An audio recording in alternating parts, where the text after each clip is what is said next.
Alhamdulillah, Allah kembali memberikan saya pelajaran. Saya pribadi, di tengah-tengah di depan saya ini ada sepupu saya, namanya Anto saya panggilkan. Temanku dulu ngontrak Jalan Harimau, 9 tahun saya di Jalan Harimau. Saya sering pinjam sepedanya, sepeda BMX. Waktu itu saya pakai pergi loper koran, saya pakai pergi mencuci dari Jalan Harimau ke Antang, kompleks ID Antang, karena kalau hari Minggu pagi saya mencuci di sana dibayar. Ini ada sepupu saya di sini, saya disaksi. Dicuri lagi tuh sepeda. Yang toto dicuri, dibawa ke itu, dan tidak ditahu siapa yang curi sampai sekarang. Saya ingat waktu saya wisuda, saya kasih hikmahnya saja nanti. Orang kalau wisuda anaknya Pak, datang semua orang tuanya, sekampungnya pun datang, tetangganya pun datang. Saya wisuda Desember 98. Tidak satu pun orang tuaku hadir. Tidak ada satupun saudara saya hadir. Kenapa orang tua saya tidak hadir? Susah ongkos. Dari Bungi, Pinrang ke Makassar tidak ada ongkos. Saya pergi wisuda, kasih masuk kantong kresek. Saya punya baju, apa namanya itu kalau orang wisuda, baju toga. Kasih masuk kompek-kompek, saya pegang, nek PT kampus 07, 08, 02, karena 07 Cendrawasih. Allahu Akbar. Saya baru sadar tadi dalam sholat, begitulah cara Allah mencintai saya. Andai saja saya hidup zaman itu poya-poya, dikasih motor, dikasih rumah, dikasih uang yang banyak oleh Allah, bisa jadi saya jadi pengangguran sekarang. Allah mencintai saya, kasih susah hidupmu, kasih berat hidupmu, supaya apa? Kau bisa tangguh menghadapi hidup ini. Anak-anak kita sekarang mager tak tuh, cakep, bagus-bagus bajunya. Saya sampai sekarang pergi pasar Senggol masih ada langganan cakarku sampai sekarang. Tapi buktinya orang-orang yang disayang dengan materi anaknya jarang yang berhasil. Bahkan penelitian Korea mengatakan anak milenial mereka sebut generasi stroberi. Apa itu stroberi? Cakep kelihatan dari luar, mewah kelihatan dari luar, tapi begitu kena cobaan hidup galau dan biasanya bunuh diri. Allahu Akbar. 1. 2, saya datang di sini mau nonton PSM. Yang ketawa serius kayak ini. Oh, naik sepeda saya datang Pak, tapi naik mobil lebih banyak. Nanti dekat kota Parepare baru saya turun mas sepeda. Karena kalau sepeda dari Makassar Pak tidak sampai ke di sini.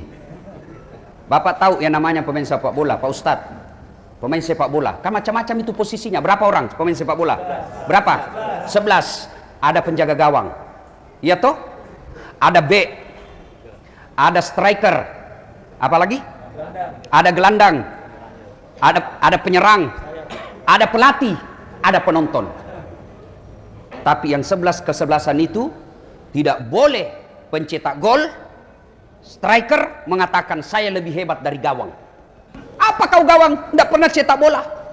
Nah bilang penjaga gawang, kau kira bisa kau menang kalau tidak ada jaga bola di sini?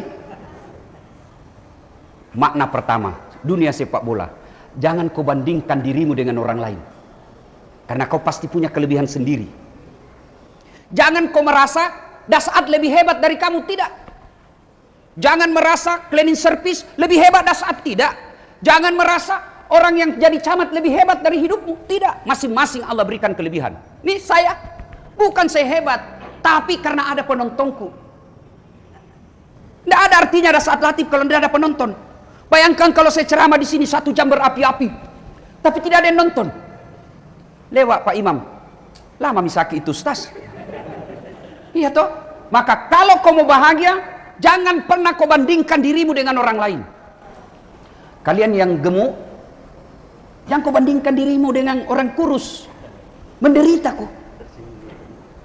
Maka caranya, yakini kamu punya kelebihan masing-masing.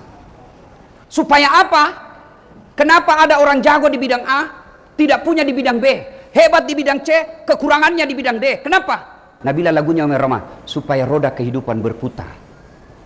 Bayangkan kalau kaya semua di sini. Siapa mau menjual cang goreng? Kalau kaya semua di sini, siapa mau menjaga warkop? Maka supaya apa? Ada kaya, ada miskin, ada camat, ada rakyat. Bayangkan kalau camat semua, Siapa urus KTP?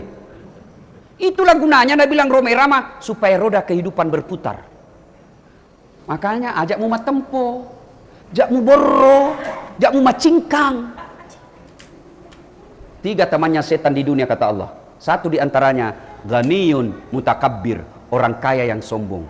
Kaya pangkat sombong temannya setan. Kaya harta sombong temannya setan. Kaya ilmu sombong temannya setan.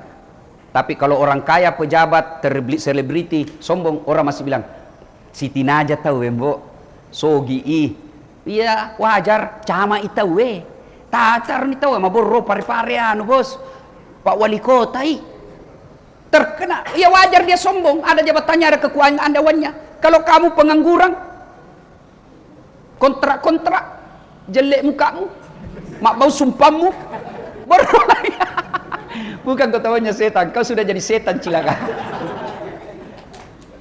Makna dunia sepak bola 1, masing-masing Allah kasih kelebihan, jangan kau bandingkan dirimu. 2, hikmah dari sepak bola.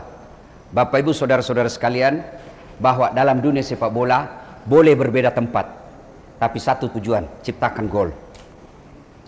Ini ingin Allah pelajarkan kepada kita, masih diko bersatu kok. Ada yang jadi penjaga gawang, ada jadi striker. Umat Islam ini, kata Nabi, ibarat satu tubuh. Apabila yang satu sakit, yang lain ikut merasakan sakit. Umat Islam ini satu kesebelasan. Berbeda-beda kita, tapi satu tujuan, cetak gol. Maka ada jadi wali kota, ada jadi anggota DPR, ada jadi kontraktor. Ada anggota DPR di sini? Ada. Masya Allah. Mudah-mudahan terpilih lagi. Coba bedek mau pilih caleg, nah biar tidak diundang itu anggota DPR datang tongi. Sekali nak terpilih, tidak ada muncul. Pak Dewan, aku kasih tahu ki dulu mana lebih tinggi jabatannya wali kota dengan wakil wali kota? Mana lebih tinggi? Wali kota dengan wakilnya? Wali kota. Mana lebih tinggi jabatannya presiden dengan wakil presiden? Presiden. Mana lebih tinggi jabatannya wakil bupati dengan bupati? Bupati. Tidak ada itu wakil lebih tinggi dari ketua atau dari bupati, tidak ada. Wakil di bawah. Maka bapak anggota dewan wakil rakyat, tidak boleh merasa lebih jago dari Pak Imam, karena bapak wakil. Iya toh? Mengerti nih? Jak tamai caya? Doakan kita pilih sikit memang. Alhamdulillah ya. Banyak mau disampaikan tapi waktu yang terbatas. 3 periode nih, alhamdulillah. Alhamdulillah. Mudah-mudahan Allah berkahi bapak.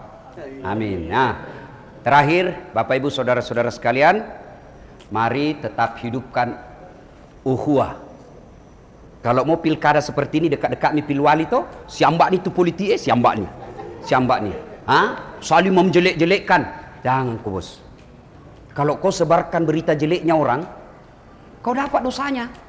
Terpilih orang, nak kasih kau gajinya. Nak lupain no. Nah bagi-bagi kartu nama anak kau melu ipilih. Terpilih, nah ganti nomor HP na. Dek daga, ajak bana masih salah-salah gara-gara politik. Cebong kampret pajai bawan nih. Janji-janji politik melu tak peki. Jak mesti salah-salah. Sampai ribut di masjid gara-gara pilkada.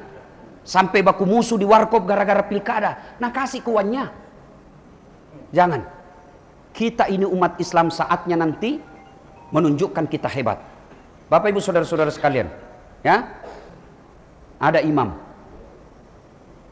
Waktuku kecil di kampung, sujui, metapa, lama sekali sujud. Ada temanku ndak tahan angkat kepalanya, tapak gur, lenyap imam. Ternyata imamnya masuk pintu kiri pak, kacau sholat, bubar. Tanah imam, mau salah jamaah, metuk kana. Ternyata dia kentut. Maka dia nana, baca sangadi ku metuk kipai mang, foto yolok towe, nih taki masuk, watung kena masiri kabuisan. Siapa salah? Siapa salah? Imam. Maka pikir sholat jamaah, siapa saja boleh jadi makmum. Mau orang pintar sampai orang tidak balik, boleh jadi makmum. Tapi jadi imam tidak boleh sembarang. Kenapa? Kacau sholat jamaah gara-gara imam yang salah. 2024 kita orang Indonesia akan memilih imam. Pare-pare akan memilih imam. Jangan kau pilih karena keluargamu, jangan kau pilih karena separtaimu, jangan kau pilih karena tetanggamu, jangan kau pilih gara-gara sepupumu, tapi pilihlah dia yang betul-betul bisa membela agama Allah. Coba lihat kalau orang jahat jadi penguasa, orang jahat pegang jabatan, bahaya. Lihat itu film yang lagi ribut 1 bulan lebih ini, film Rambo. Tuh bahayanya kalau orang jahat. Kenapa ketawa? Film Rambo, bayangkan kalau orang jahat pegang kekuasaan. Akhirnya apa? Sat narkoba ditangkap gara-gara narkoba. Itu kan film India judulnya yang begitu. Patikan narkoba, itikkan gara-gara narkoba. Tina tamak kelang. Makanya perlu memilih orang-orang baik. Kalau salah kita memilih, Pak, kacau jemaah. Kalaupun ada yang kita lihat film Rambo, sedikit gitu, jangan kau musuhi polisi. Adik-adik, kalau hilang motormu siapa kau cari? Polisi. Diperkosa anakmu siapa kau cari? Polisi. Makanya jangan musuhi polisi. Ada itu film Rambo, Ustaz.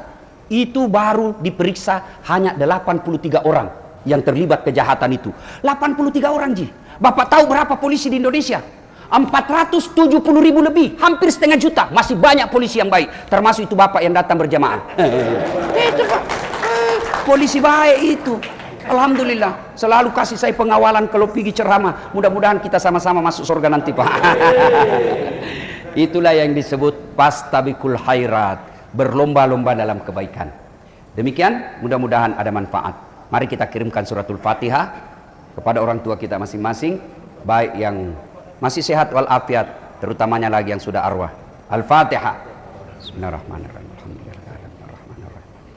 Iyyaka na'budu wa iyyaka nasta'in. Shiratal ladzina an'amta 'alaihim. Amin. Terima kasih. Usikum wa nafsi bitaqwallah. Assalamualaikum warahmatullahi wabarakatuh. Tabik Pak Imam.